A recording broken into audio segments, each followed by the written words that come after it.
Buenas tardes, doctor y compañeros. El tema a exponer es sobre trastornos del lenguaje y trastornos de la afectividad. Somos el grupo C y mi nombre es Cristi Alfonso.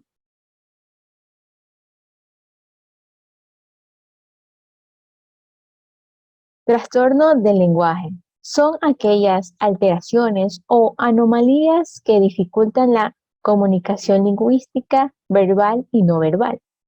Pueden afectar en lo fonológico, sintáctico, semántico, de comprensión o de expresión. Puede llegar a interferir en las relaciones de quienes los padecen en su rendimiento escolar, social y familiar. Los trastornos de la comunicación incluyen las deficiencias del lenguaje, el habla y la comunicación. El habla es la producción expresiva de sonidos e incluye la articulación, la fluidez, la voz y la calidad de resonancia de un individuo.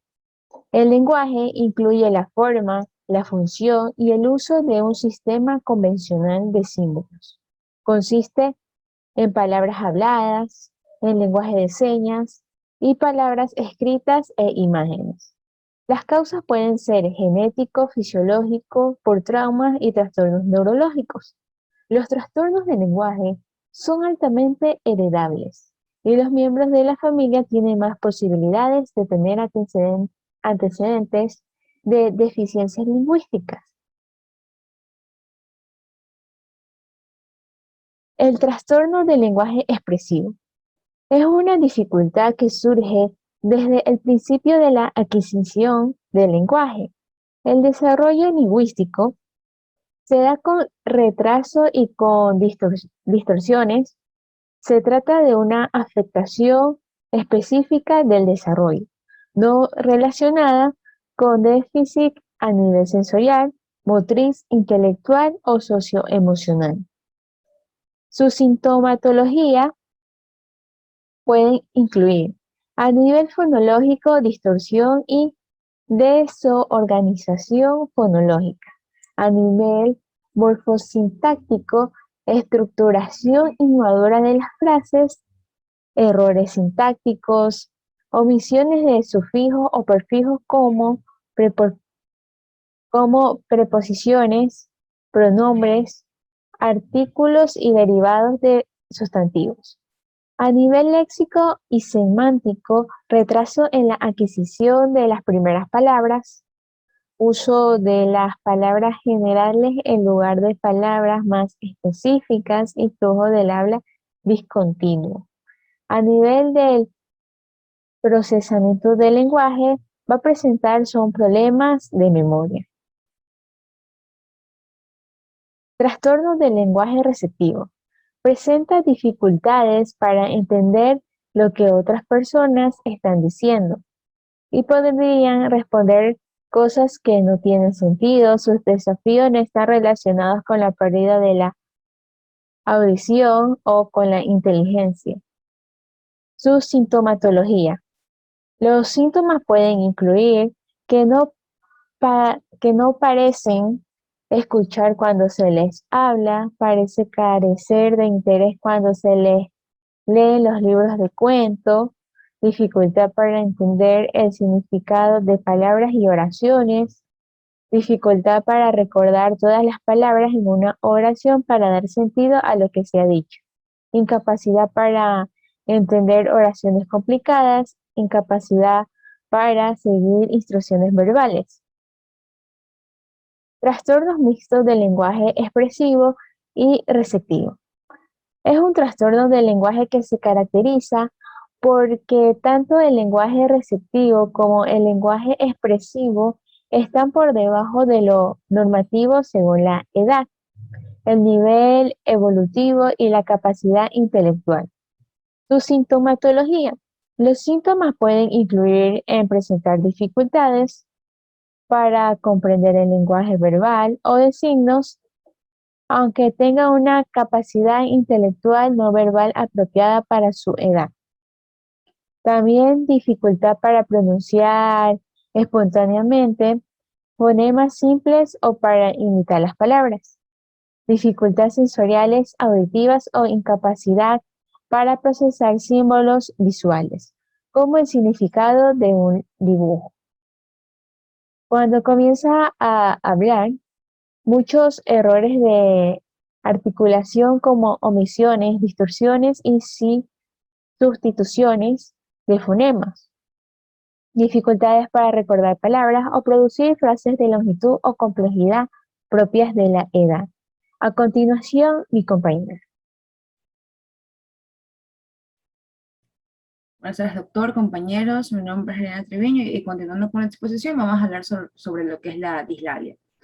Bueno, es un problema de articulación que consiste en la sustitución anormal, en la distorsión, inserción u omisión de los sonidos del habla debido a un aprendizaje defectuoso o anormalidad de los órganos externos o periféricos del habla. No tiene que ver las lesiones en el sistema nervioso central. Hemos podido dividir esto en tres grupos, según el fonema afectado, según el tipo de error y según su etiología. Según el fonema afectado, tenemos lo que es el sigmatismo, que es un defecto en la pronunciación de la letra S, el gamacismo, que es un defecto en la pronunciación de la letra G, el jotacismo, un defecto pues en la pronunciación de la letra X, el lambdacismo, en lo que es defecto en la letra L, en la pronunciación de la letra L, el rotacismo es un defecto de la pronunciación de la letra R, el deltacismo, la letra D, el betacismo, letra P. En lo que es según el tipo de error, tenemos lo que son las paralalias, donde todas las veces que el fonema está sustituido por otro. Y lo que es la modilalia,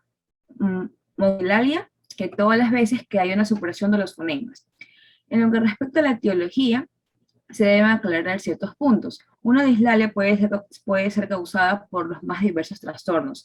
La mala discriminación auditiva, que va a impedir el buen desarrollo del sistema fonológico, o el pequeño defecto de movilidad de la lengua, que va a dificultar la oclusión apical para la emisión del fonema. Todo esto puede ser causas de una dislalia. Algunos factores que pueden ser considerados como causales de dislalias pueden ser la acuidad auditiva, que es necesaria para el buen desarrollo del sistema fonológico del niño y de su capacidad de articular la palabra hablada. Fallas en la capacidad de captar sonidos necesariamente tienen una repercusión en el habla. Lo que es también la discriminación auditiva. Aquí las dificultades en discriminar sonidos del habla pues también tienen incidencia en la formación del sistema fonológico y como consecuencia pueden tener efectos en la articulación de la palabra hablada. También lo que es la dificultad para fijar engramas. Las dificultades en la fijación del engrama del habla, ya sean en sus aspectos kinestésicos o perceptivos, pueden ser causales para las dificultades de emitir determinados sonidos. En lo que es la maduración biológica, el desarrollo del habla pues obedece a etapas de la maduración del individuo, las cuales de no cumplirse de forma adecuada pues pueden traer consecuencias para la articulación de la palabra hablada. Algunos autores pues citan que hay tres tipos de dislalias, las orgánicas, las psicógenas y las funcionales. Las orgánicas serían aquellas que presentan un fundamento anatómico, como serían las malformaciones, el labio leporino, un paladar hendido, prognatismo, mala oclusión, parálisis, paresias, etc. Las psicógenas son las que se deben a problemas de desarrollo psíquico-emocional identificadas como un comportamiento pueril. Y las funcionales, a pesar de que pues no está muy claro, se dice que afecta específicamente la articulación, y esta afección se suscita por la alteración de las funciones normales de los órganos bucofonatorios. También tenemos lo que es la recepción, que es debido a las alteraciones de la acuidad visauditiva, la comprensión por dificultades en la discriminación auditiva, la formulación por alteraciones en los engramas sonoros, kinestésicos o motores, y expresivo en los casos de causas periféricas. Siguiente diapositiva, por favor.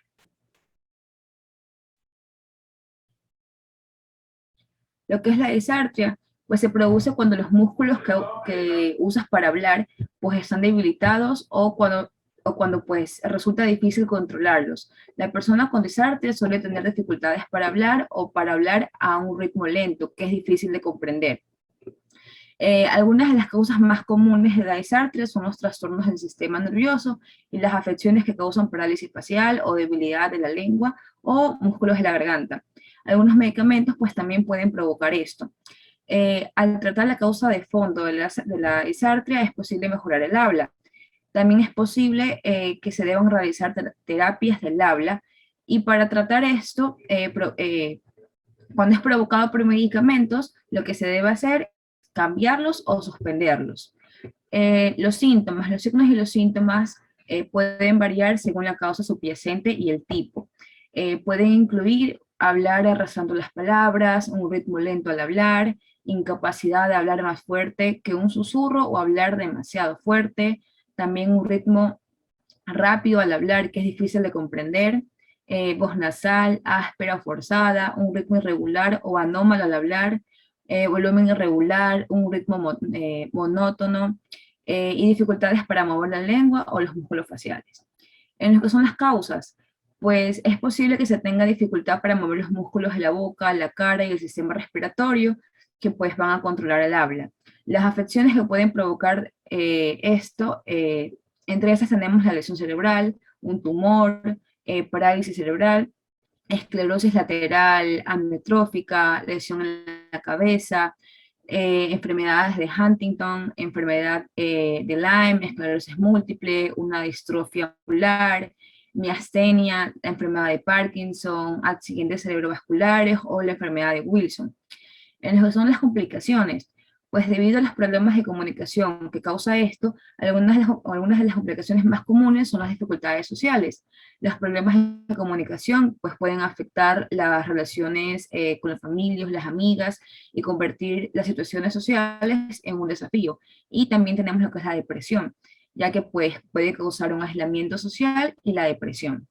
Siguiente, pues. Lo que es la disglosia.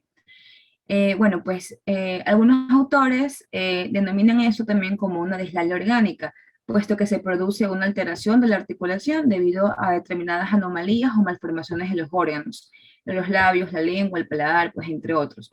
Entonces, entonces eso es un trastorno de la articulación en distintos fonemas por alteraciones anatómicas de los diferentes órganos periféricos del habla y de origen no neurológico central, provocados por lesiones físicas o malformaciones en los órganos articulatorios periféricos.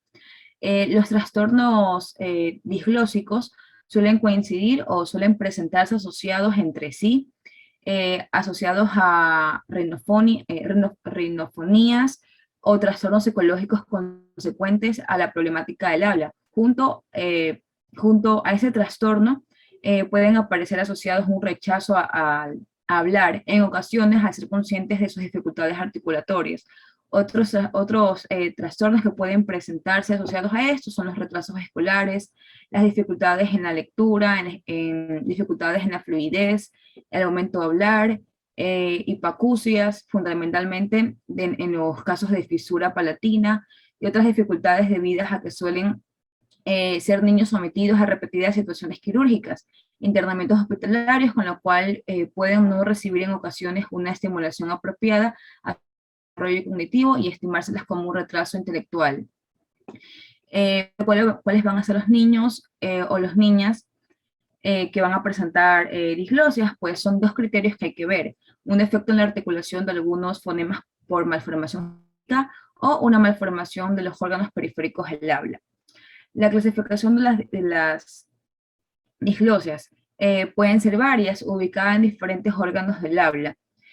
Podemos citar las malformaciones congénitas, craneofaciales, los trastornos del crecimiento, los traumatismos, las parálisis periféricas, las anomalías adquiridas debido a las lesiones en la estructura orofacial o extirpaciones quirúrgicas. Siguiente diapositiva, por favor. En la clasificación, pues tenemos que pueden ser de tipos labiales, mandibulares, dentales, linguales o palatales. En las labiales, pues el trastorno de la articulación de los fonemas por alteración de la forma, movilidad, fuerza o consistencia de los labios. Pueden haber factores directos e indirectos para todas. Los factores directos pueden ser un labio leporino, un frenillo labial superior, fisuras del labio inferior, parálisis facial, eh, macrostomía, heridas labiales o neuralgia del trigémino. Y en los factores indirectos, pues una deficiencia intelectual. En los que son en los tipos mandibulares, pues se trata de un trastorno en la articulación de los fonemas debido a una alteración en la forma de uno o varios maxilares. El origen puede ser congénito, de desarrollo, puede ser quirúrgico o traumático. Factores directos pueden ser la reserección de los maxilares, una atresia mandibular, disostosis maxilofacial o progenie. Factores indirectos, pues aquí también lo que es una deficiencia intelectual. En los tipos dentales, pues los trastornos de la articulación como consecuencia de una alteración de la forma o posición de las piezas dentarias se denomina disglosia dental. Las causas de esto pueden ser por herencia, desequilibrios hormonales, alimentación, ortodoncia, prótesis. Factores directos, como dije, herencia, desequilibrio, alimentación, ortodoncia, prótesis. Y factores indirectos pueden ser de privación sociocultural. En los linguales, de tipo lingual, pues una alteración de la articulación de los fonemas por un trastorno orgánico de la lengua que afecta a la rapidez, a la exactitud y sincronismo de los movimientos de la lengua. La lengua, órgano activo de la articulación de los fonemas, precisa de una extraordinaria sincronía de sus movimientos durante el habla. Entonces, cuando la articulación se ve alterada como consecuencia de un trastorno genético, pues nos encontramos con una disglosia lingual. Factores directos, ¿cuáles van a ser? Pues puede ser las malformaciones, como dije, malformaciones congénitas, parálisis, microglosia y factores indirectos, pues también una deprivación sociocultural. Y en los que son los tipos palatales, son alteraciones en la articulación de los fonemas debido a malformaciones orgánicas del paladar óseo y del velo del paladar. Los niveles de gravedad en la disglosia dependerán del grado de afectación en la articulación de los fonemas y no existe relación directa con el grado de alteración orgánica. ¿Cuáles van a ser los factores directos? Pues una fisura palatina, una fisura submucosa del paladar, y ¿cuál va a ser un factor indirecto? Pues una hipoacusia. Siguiente diapositiva. En lo que es la disfemia, pues, es disfemia o tartamudez. Entonces, los sujetos que padecen esto, pues repiten frecuentemente palabras o frases y van a dudar al expresarse. Puede ser por herencia genética, el sexo de nacimiento o experiencias traumáticas. Bueno, todo esto pueden ser causas que van a originar esta tartamudez. La CIE, que es la Clasificación Internacional de los Trastornos Mentales del Comportamiento, define esto como un trastorno del habla caracterizado por la frecuente repetición o prolongación de los sonidos, sílabas o palabras, o por frecuentes dudas o pausas que van a interrumpir el flujo rítmico del habla. Entre las causas más comunes van a ser las genéticas. En gemelos monocigóticos, pues si uno de los hermanos va a padecer disfemia, el otro tiene un 77% de probabilidad pues que también la desarrolle. Entre los disigóticos hay un 32% de probabilidad, y de padres a hijos la probabilidad varía entre el 30% y 40%. En lo que respecta al sexo, es más frecuente en hombres que en mujeres. En los que son psicolingüísticos, pues los problemas de articulación derivados de un déficit en el pensamiento lengua especular, es decir, asociación de significado y palabra escrita, frente a un rápido procesamiento sensoactorial, es decir, asociación, significado e imagen. Y también por razones traumáticas, pues la disfemia también puede ser provocada por estados de tensión prolongados. También se puede clasificar en clónica, tónica o tonoclónica o mixta. Lo que es clónica, pues repetición compulsiva de sílabas o palabras. Lo que es tónica, la paralización o espasmos que causan interrupciones o habla entrecortada. Y tonoclónica o mixta, pues la combinación de las dos anteriores con una predominancia de una sobre la otra. Pues esto aquí, la tartamudez puede aparecer en la infancia y habitualmente entre los 2 y 4 años, coincidiendo con el lenguaje conectado. Y cuando el niño pues comienza a combinar varias palabras, formando las primeras frases, la disfemia inicial podría aparecer en torno a los 3 años, asociada a la dificultad de articular el lenguaje propio a esta edad. Algunos de los síntomas más comunes van a ser las manifestaciones lingüísticas, o sea, el uso de muletillas verbales, lenguaje redundante, frases incompletas, discursos incoherentes y descoordinación entre el pensamiento y el lenguaje. Las manifestaciones conductuales, pues lo que es el mutismo e inhibición temporales, la ansiedad a la hora de comunicarse y logofobia o lo que son miedo a las palabras, y manifestaciones corporales, es decir, tics, espasmos, hipertensión, respuestas psicogalvánicas, es decir, sudoración, palidez, etc.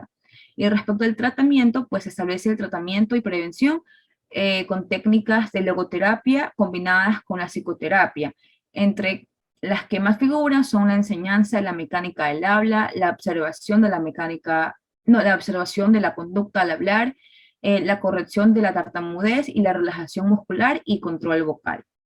Muchas gracias.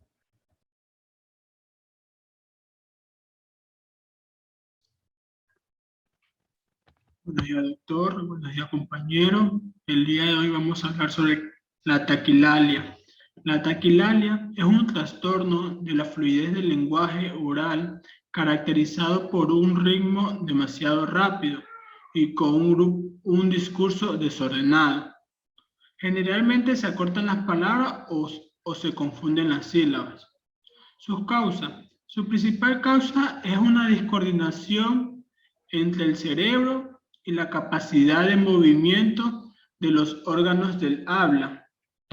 Generalmente se presenta a cualquier edad, aunque en la infancia es más predominante. Por ello, los afectados no suelen ser conscientes de esto. Al igual que ocurre con otras alteraciones, suele haber combinaciones de factores. Una parte de ellos son los neurológicos y hereditarios, por lo que hay una descoordinación entre la conexión del sistema nervioso con las áreas del desarrollo del lenguaje del cuerpo. Existen investigaciones donde se observa el componente genético,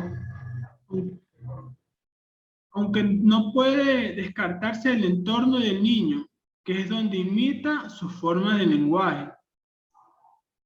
También otros factores son los factores psicológicos, donde la persona impulsiva y extrovertida tienen más porcentaje de este problema.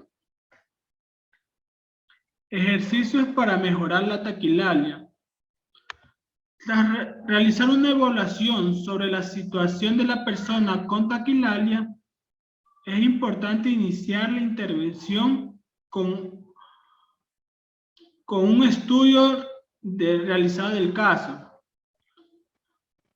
Se realizan sesiones de 45 minutos cada una, 2 veces por semana. Estas sesiones buscan alcanzar paulativamente los siguientes objetivos: reducir el flujo del habla del niño, adecuando su función respiratoria, aumentar la movilidad de la zona oral al hablar, así agilitando la articulación. Por lo que estos ejercicios de taquilalia son realmente favorables. Una vez planteados los objetivos, algunas de las técnicas que se utilizaron durante las sesiones fueron las siguientes: realizar actividades respiratorias, entrenamiento de relajación progresivo, técnica para la transición de lectura, desensibilización sistemática, y implicar al niño procurando que tome la conciencia de las situaciones en la que él se genera y motivando a continuar la intervención. Ahora, ¿qué es la bradilalia?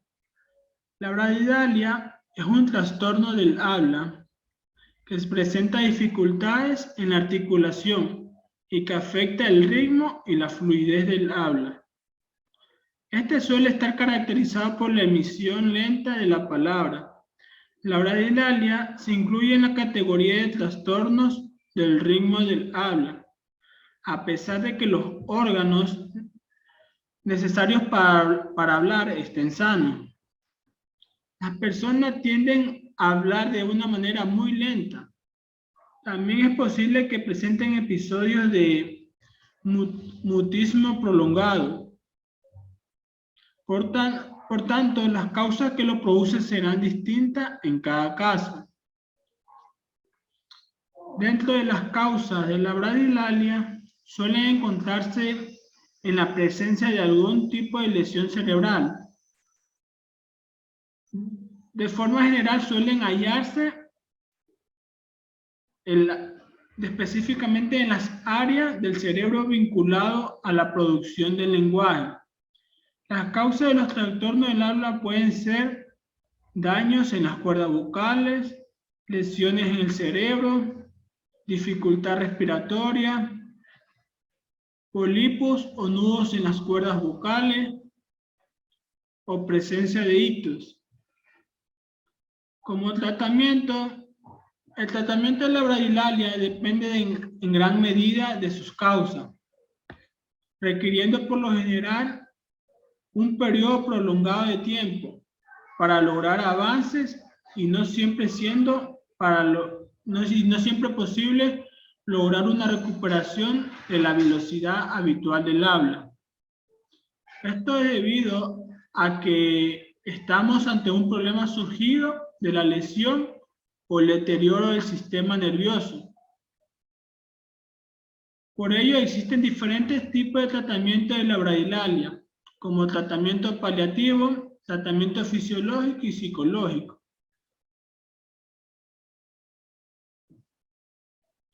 Ahora, ¿qué es la disfasia? La disfasia es una alteración del habla que puede aparecer cuando se dañan las estructuras cerebrales que intervienen en el reconocimiento y la producción del lenguaje.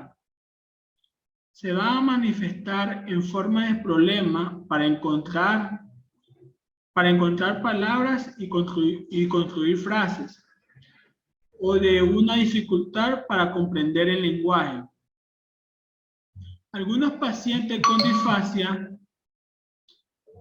también refieren que le cuesta recordar palabras o se quedan en blanco.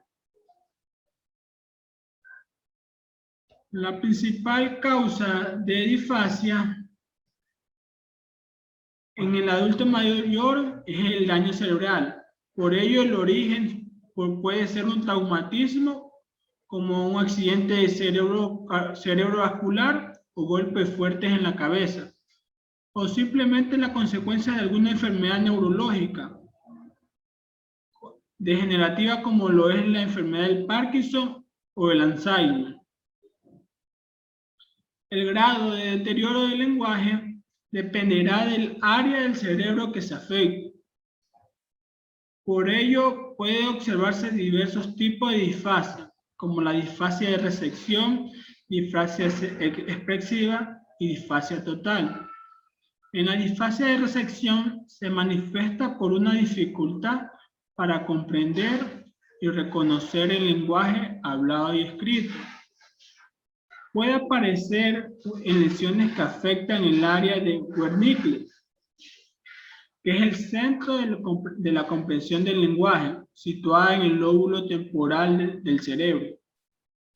Y la disfasia expresiva se manifiesta por dificultades en la construcción mental del lenguaje y en la expresión de las palabras. Pues esta puede aparecer cuando se lesiona el área de Broca, que es el centro motor del lenguaje, y esta se encuentra en el lóbulo frontal. La disfasia total puede aparecer cuando se dañan ambas áreas del cerebro. En este caso, la disfasia es de recepción y expresiva, y se afecta la comprensión y la construcción del lenguaje. Como tratamiento, existen diferentes estrategias de aprendizaje para el tratamiento de la disfasia. La más efectiva o la más utilizada son ejercicios para distinguir sonidos. Aquí se le enseña a distinguir los sonidos mediante grabaciones.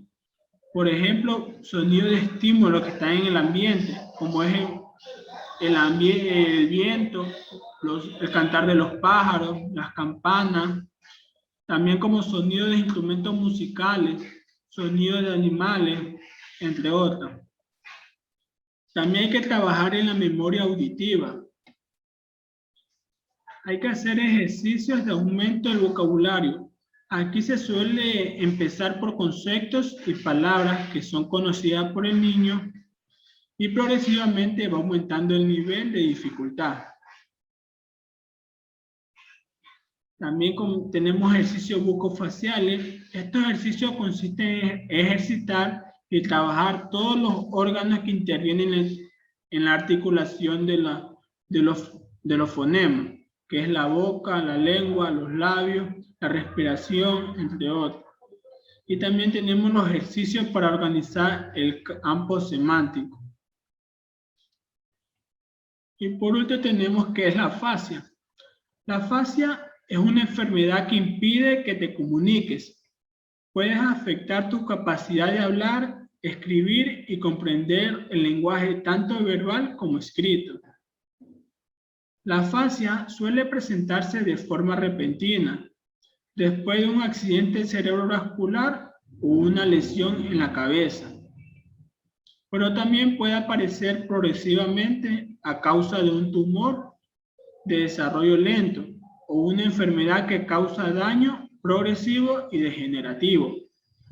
La gravedad de la afasia depende de varios factores, incluidas las causas y el alcance del daño.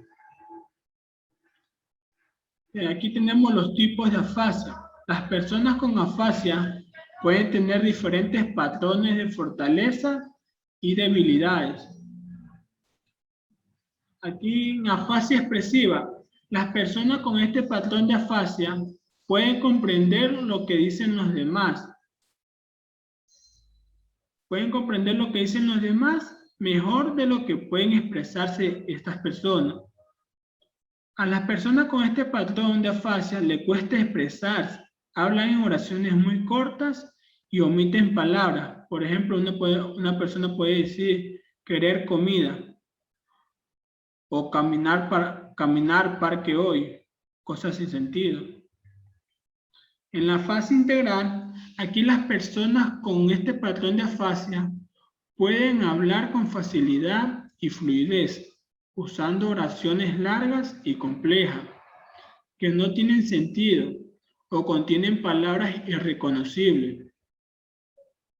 En general le va a costar comprender el lenguaje oral y suelen no darse cuenta de que los demás no le entienden.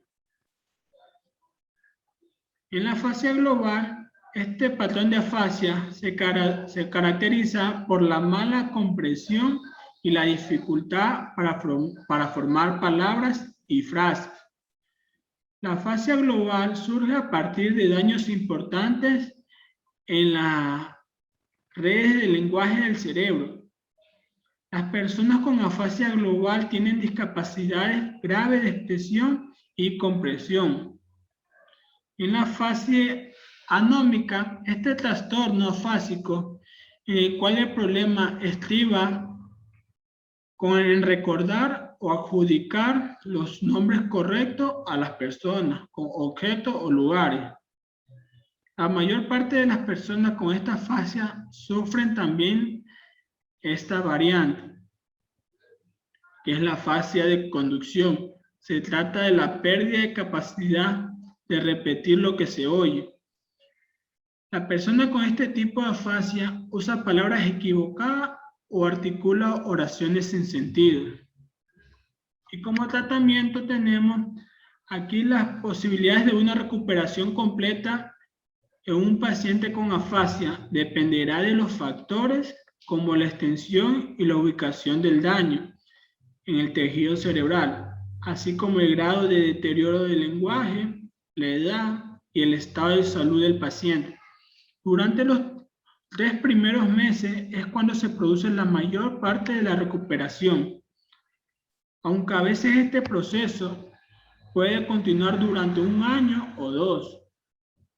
En algunos casos, la afasia puede desaparecer completamente, incluso sin recibir tratamiento, aunque por lo general un poco de afasia permanece. No obstante, a menudo es necesario llevar a cabo terapias del habla y del lenguaje tan pronto como sea posible, ya que cuando antes inicie esta terapia, más efectiva es. Su objetivo es ayudar al paciente a recuperar el habla. Este tipo de rehabilitación que ha de adaptarse a las necesidades de cada paciente incluye logopedia y ejercicios de lectura, de escritura y seguir instrucciones y repetición de palabras. A veces se enseña a la persona a aprender otras formas de comunicación, como por ejemplo por medio de gestos o imagen, o mediante aplicaciones de generación de voz, de dispositivos electrónicos como lo es en la tablet. Eso es todo. Gracias. Buenas tardes, doctor, compañeros.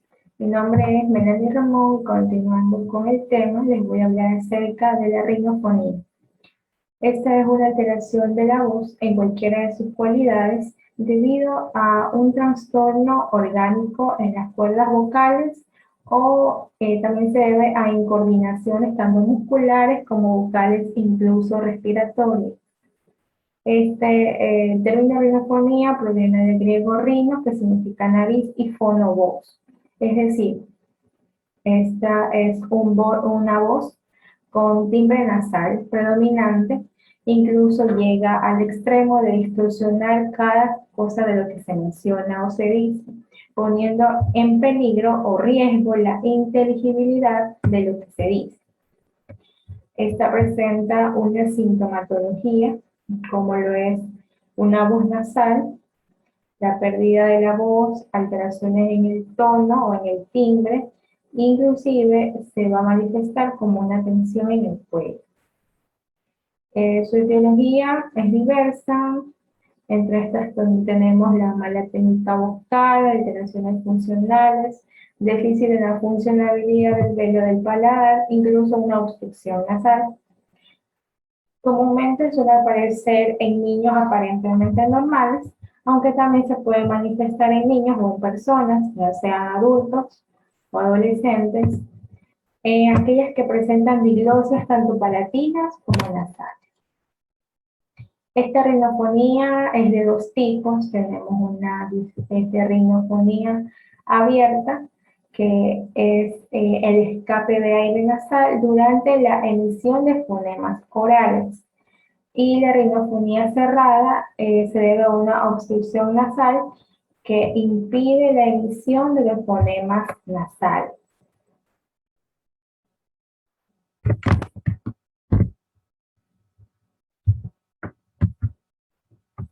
Ahora les voy a hablar de los trastornos de la afectividad o trastornos afectivos.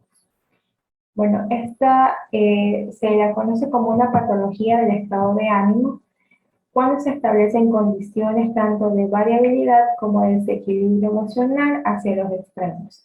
Esta se manifiesta durante periodos prolongados de tiempo, en los cuales van a generar malestar y dificultades de adaptación en las personas. Esta comúnmente es conocida como desórdenes del estado de ánimo. Dentro de estos trastornos afectivos tenemos lo que es la depresión, la distimia, entre otras, pero particularmente les voy a hablar de la depresión y distimia. Bueno, la depresión, según la OMS, menciona que este es un problema global muy frecuente y aproximadamente alrededor del mundo 300 millones de personas la padecen. Esta puede llegar a convertirse en un problema de salud muy serio, especialmente cuando es de larga duración o de intensidad que va de moderada a grave y puede causar mucho o un gran sufrimiento y alteraciones en las actividades laborales, escolares o incluso familiares. En el peor de los casos, esto puede conllevar al suicidio de la persona que lo padece. Bien, dentro de, bueno, tenemos tipos y los síntomas de estos tipos. Entre los tipos tenemos el trastorno depresivo recurrente. Esta se caracteriza por episodios repetidos de depresión en la persona. Asimismo, va a sentir una falta de energía, pérdida de interés por las actividades que usualmente realiza, pierde la capacidad para disfrutar, bueno, entre otros. Estas personas que la padecen en ocasiones también pueden padecer de ansiedad, alteraciones del sueño, falta de apetito, sentimientos de culpabilidad constantes, baja autoestima. También dificultades para concentrarse. Incluso se van a manifestar síntomas que no van a tener una explicación médica. Dependiendo del número y la intensidad de los síntomas, los episodios depresivos pueden clasificarse como leves, moderadas o graves. Las personas que presentan episodios depresivos leves tienen alguna dificultad para seguir con actividades normales, ya sean laborales, sociales, familiares, las que ocasionalmente son habituales, aunque probablemente no les van a suspender de manera completa. En cambio, en una persona que presenta un episodio depresivo grave, es muy improbable que el paciente pueda mantenerse dentro de sus actividades laborales, sociales, domésticas, si es y va a presentar grandes limitaciones. Bien. Dentro del otro tipo de depresión tenemos el trastorno afectivo bipolar. Se caracteriza especialmente por presentar episodios maníacos y depresivos con intervalos de estados de ánimos normales. Estos episodios maníacos van a cursar de estados de ánimos elevados, incluso van a llegar a ser irritables. La persona va a presentar hiperactividad, insomnio, autoestima muy excesiva, o inclusive lo que es la logorrea. Y dentro de los factores que contribuyen a que la persona presente depresión, tenemos que es el resultado de distintas interacciones complejas entre tanto factores sociales, psicológicos o incluso biológicos. Estas pueden generar mucho más estrés y disfunción. Incluso va a empeorar la situación vital de la persona que se encuentra afectada y consiguiente a ello va a presentar su propia depresión. También otro factor son las relaciones que se dan entre la depresión y la salud física. Por ejemplo, la persona puede presentar alguna enfermedad cardiovascular, incluso puede presentar cáncer. Entonces, todos estos factores le afectan anímicamente, o sea, su estado de ánimo, y por lo tanto le va a producir depresión. O esta depresión le puede producir cualquier otro tipo de enfermedad. La distimia es considerada como una condición que es relativamente poco estudiada en los trastornos depresivos. Esta tiene un peor pronóstico que el trastorno depresivo mayor y puede producir una mayor limitación funcional, ya que los pacientes que la presentan se quejan de que estos síntomas interfieren o intervienen de manera importante en su vida cotidiana, sean sus actividades sociales, familiares, ambiente laboral, y si estos estudian también afectan su rendimiento escolar. Se caracteriza por un estado de ánimo depresivo durante días, la mayor parte del día, o 2 o más de los siguientes síntomas, como la pérdida o aumento del apetito, insomnio o hipersomnia, sentimientos de desesperanza, tienen dificultad para tomar decisiones importantes o dificultad para concentrarse, presentan fatiga constante o falta de energía, entre otras. Bien, la etiología de esta enfermedad es compleja y multifactorial. En ocasiones involucra diferentes mecanismos biológicos, sociales, psicológicos, aunque no se ha llegado a un consenso o una conclusión definitiva sobre la etiología definitiva. Asimismo, otras investigaciones señalan que esta distimia tiene que ver con factores genéticos, es decir, hereditarios, pero no se ha llegado a una conclusión sobre este punto importante. Bien. En lo que respecta a la evolución, bueno, esta tiene el potencial de afectar diversas áreas de la vida cotidiana de los pacientes y también de las personas que se encuentran cercanas a ellos. Va a haber un deterioro de la calidad de vida de los pacientes, altos niveles de discapacidad, malos ajustes sociales y también un pobre ajuste marital. No va a haber comprensión por parte de su pareja. La probabilidad de recuperación de estos pacientes se incrementa lentamente durante los primeros 35 meses de un seguimiento por parte del médico tratante y luego esto se estabiliza. Y 5 años posterior a esta enfermedad puede ser que el paciente lo supere y lleve una vida normal. El tratamiento de esta distimia va a involucrar tanto medicamentos como psicoterapias. En los medicamentos son los antidepresivos. Se ha observado de manera repetida que el empleo de los medicamentos antidepresivos, dentro de esto se van a encontrar de manera superior los placebos, porque al combinar ambas, el tratamiento va a tener un resultado más rápido y más eficaz que cuando se administran solamente los antidepresivos.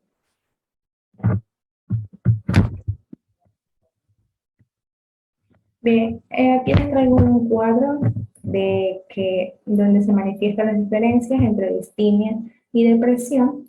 Bueno, en la depresión sus síntomas son pesimismo, falta de motivación, desesperanza, ansiedad, fatiga, entre otras. En la distimia todos los síntomas son todos los síntomas de depresión, pero con una menor intensidad. En la depresión se usan los antidepresivos, previamente tratados por un psiquiatra. En la distimia, como ya lo mencioné antes, los antidepresivos sí pueden ser un tratamiento, pero se combinan con los placebos. Aunque aquí menciona que no es tratable con los antidepresivos propiamente. Tenemos en la depresión, es de detección fácil, porque incapacita la vida diaria. En cambio, en la distimia, en ocasiones es muy difícil que este sea detectado, porque los síntomas no van a incapacitar de manera completa a la persona, sino que puede seguir con su vida normal. En la depresión tenemos que con el tratamiento adecuado se puede superar, es decir, que va a tener un fin o el paciente va a tener un alta por parte del psiquiatra. En la distimia, si esta no es correctamente controlada o si es controlada y el paciente no tiene disponibilidad para llevar a cabo el tratamiento, puede durarle toda la vida. Por lo tanto, se va a sentir incapacitado para relacionarse con las demás personas o dentro de sus actividades sociales. Muchas gracias. Esta ha sido toda mi intervención. A continuación, mis demás compañeros. Continuando con la exposición de nuestro grupo, el siguiente tema sería lo que es el trastorno bipolar. Esta en sí es una enfermedad mental, también denominada depresión maníaca, que va a causar lo que son cambios extremos en el estado de ánimo, que van a comprender lo que son altos emocionales, como lo que es la manía o la hipomanía, y bajos emocionales, que serían la depresión. Este de aquí puede aparecer a cualquier edad, pero generalmente se diagnostica en la adolescencia o poco después de los 20 años. Puede variar de una persona a otra y pueden cambiar con el paso del tiempo. Entre las causas, no se sabe la causa exacta, pero puede implicar lo que son varios factores, como lo que son las diferencias biológicas o la genética. Entre los síntomas, como ya les dije, está la manía, la hipomanía y también lo que es la depresión. Lo que es la manía y la hipomanía en sí son diferentes episodios, pero van a tener los mismos síntomas, donde la manía va a ser mucho más grave y más notorios en lo que son las actividades sociales. Bueno, sus síntomas, si una persona tiene 3 o más de los siguientes síntomas, pueden ser un episodio maníaco, como son episodios anormales de lo que es optimismo, nerviosismo o tensión, un aumento de actividad, energía o agitación, sensación exagerada de bienestar y confianza en sí mismo, como euforia, menor necesidad de dormir, locuacidad inusual, frenesí de ideas, distracción, tomar alguna mala decisión, como hacer compras compulsivas, impresiones absurdas, entre otras. Ya, y en el lado de depresión, este de aquí consiste en que son lo suficientemente graves para causar dificultades evidentes en las actividades cotidianas, como lo que es el trabajo, la escuela, las actividades sociales o lo que son las relaciones. Un episodio comprende 5 o más de lo que son estos siguientes síntomas. El primero es un estado anímico depresivo, como sentirse triste, vacío, desesperanzado o tener ganas de llorar. También la marcada pérdida del interés o de la incapacidad para sentir placer en todas o en casi todas las actividades que realiza, adelgazamiento importante sin hacer dieta, aumento de peso o disminución o aumento del apetito, insomnio o dormir demasiado, agitación, comportamiento más lento, fatiga o pérdida de energía, sentimientos de inutilidad o culpa excesiva o inadecuada, disminución de la capacidad para pensar o para concentrarse, y pensar en el suicidio, planificarlo o intentarlo. La siguiente diapositiva. Ya, ahora en lo que es la clasificación, este aquí se va a clasificar en trastorno bipolar 1, 2 y en otros tipos de trastornos bipolares que no están especificados. El primero se va a caracterizar por la presencia de por lo menos un episodio maníaco completo, o seguido de un episodio hipomaníaco o un episodio depresivo mayor. En algunos casos, la manía puede provocar lo que es una desconexión de la realidad o psicosis. En el trastorno bipolar 2, en este de aquí tiene presencia de episodios depresivos mayores, al menos con un episodio. Aquí va a constar un episodio depresivo mayor y como mínimo un episodio hipomaníaco. Y en los otros tipos, en estos comprenden, por ejemplo, lo que son los trastornos inducidos por medicamentos o bebidas alcohólicas o por alguna enfermedad. En lo que es el diagnóstico, este de aquí se va a basar primero en los criterios clínicos, segundo, también en las concentraciones de lo que es tiroxina y la hormona tiroestimulante para descartar lo que es el hipertiroidismo, y también la exclusión del abuso de sustancias estimulantes mediante la clínica o con pruebas de sangre u orina. Y en el tratamiento se van a utilizar lo que son estabilizadores del estado de ánimo, también apoyo y psicoterapia. El tratamiento del trastorno bipolar habitualmente tiene 3 fases.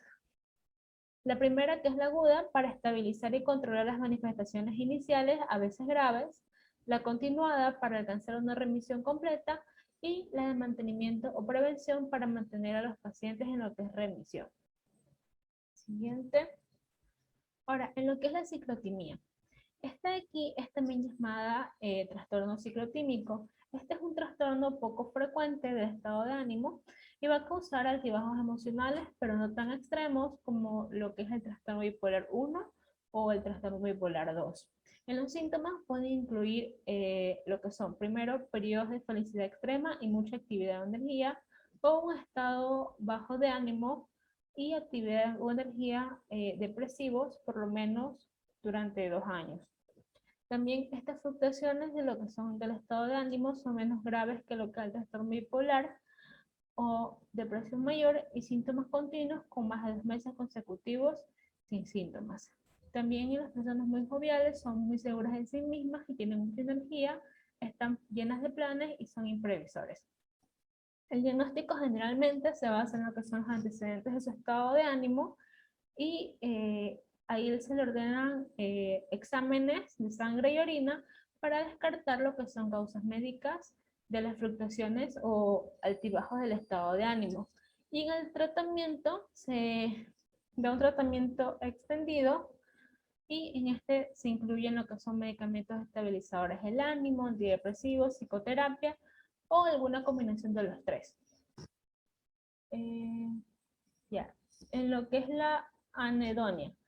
La anedonia va a ser la dificultad severa o la incapacidad para disfrutar de lo que son las actividades, experiencias o situaciones que en el pasado sí resultaban placenteras.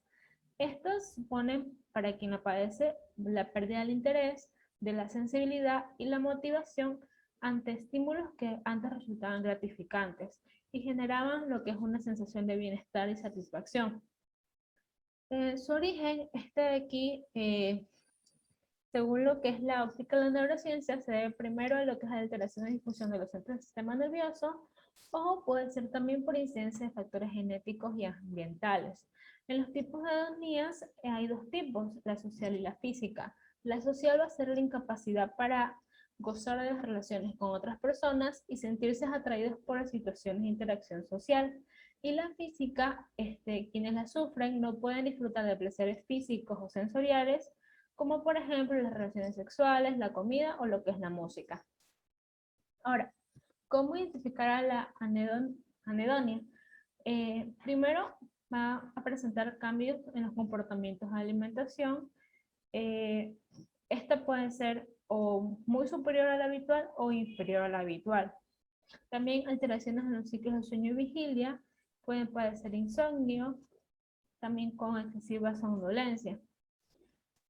También puede presentar sensación de debilidad o falta de energía, pensamientos y expresiones autodepreciativas, y también muerte y enfermedad. En un buen número de ocasiones aparecen pensamientos repetitivos y relacionados con lo que es la muerte y la enfermedad, y también se evita buena parte de las situaciones o actividades que resultan atractivas y percibían como fuentes de gratificación o satisfacción, es decir, que van a sentir desinterés. La siguiente.